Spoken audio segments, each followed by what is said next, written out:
nagdesisyon ang pila ka mga transport cooperative sa syudad sang Iloilo nga hindi anay magbiyahe buwas nga daw sang Biyernes Santo tubtob sa Sabado bangod sa padayon nga pagsaka sang presyo sang gatong. Sa interview sang Bombo Radio kay Raimundo Boyet Parcon, chairman sang Western Visayas Transport Cooperative, iya ginpahayag nga madamo sa mga drivers ang nabudlayan bangod nga ila man ginaekspektar nga mangin magamay lang ang pasahero. Ginpahayag man sini nga nagaulat sang subsidiya halin sa gobyerno ang ilang mga miyembro apang sang gincheck na kung gincheck na nila ang ila bank account, wala sa gihapon nag-abot ang ginalauman nila halin sa gobyerno nga assistance.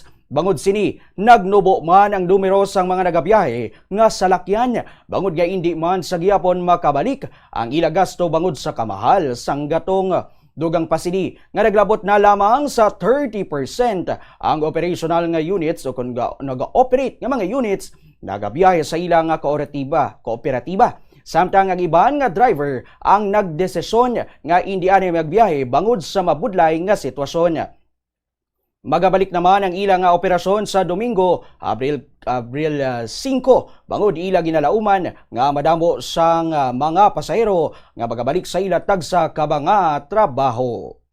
Atong nga biyahe subong tama gi kapigado mo nga number of units subong nagbuhin kami no, nagaimo kami nga 30% na lang anay nga biyahe by Friday, Saturday away kami biyahe kay mamerbihan kami guro ko magbiyahe kami no. Kada sa Sunday amo na ma-resume kami sa nga biyahe hasta na sa Monday aton nga terminal sang unan nga 5 minutes kita 3 minutes makalarga na ta.